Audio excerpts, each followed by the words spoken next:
ሰላም ጤና ይስጥልን የቻናላችን ቤተሰቦች እንደምን አላችሁ እንደምን አደራችሁ። ዛሬ ደግሞ በተለየ ቪዲዮ መጥቻለሁ። ይህም የተለየ ቪዲዮ ምንድነው? ሰበር ዜናን አካቶ ነው የያዘው። ሰበር ዜናው ምንድነው? አሜሪካና ኢራን የሁለት ሳምንት የተኩስ አቁም ስምምነት ማድረጋቸው እየተዘገበ ይገኛል።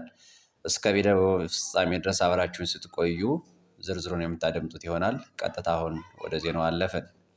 ቢቢሲ በዌብሳይቱ ወይም ደግሞ በድረገጹ እንዳስነበበው ከሆነ ዶናልድ ትራምፕ በሆርሙዝ የባህር ወሽመጥ በኩል መርከቦችን ማለፍ ከተፈቀደ በአሜሪካና በኢራን መካከል የሁለት ሳምንት የተኩስ አቁም ስምምነት እንደሚደረግ አስታውቀዋል ብሏል።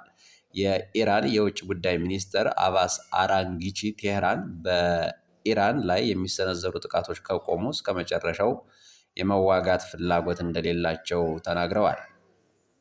አክለውም ኢራን በ10 ነጥብ የተኩስ አቁም እቅድ ውስጥ የምትለው ሌላ ነገር የለም፣ ይህንና እስካሁን የደረሰባትን በደል ካሳ ጨምሮ ከተከፈለን በተኩሱ አቁሙ እስከ መጨረሻው እንደምንስማማ ብለው ገልጸዋል።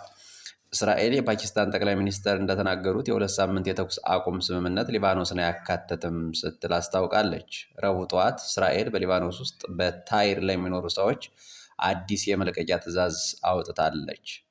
የተኩስ አቁም ስምምነቱ የተፈጸመው ትራምፕ ኢራን ስምምነት እንድታደርግ ከሰጡት ከ20 ሰዓታት የጊዜ ገደብ 1 ሰዓት ቀደም ብሎ መሆኑ ተገልጿል።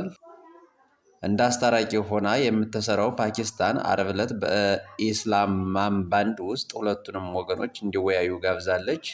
እንግዲህ አሜሪካም እስራኤልም በኢራንም ይገኛሉ የሚለው የሚጠበቅ ሆኗል። የእንግሊዝ ጠቅላይ ሚኒስትር ኬይር ስታርመር ደግሞ የተኩስ አቁም ስምምነቱን ለመደገፍ ወደ ባህረ ሰላጤ እየተጓዙ መሆናቸው ተገልጿል።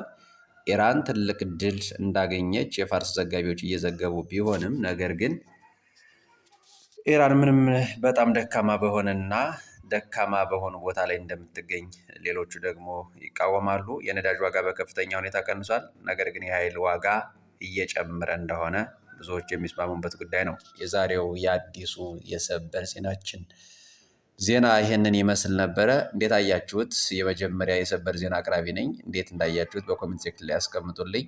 ደህና ሁኑ።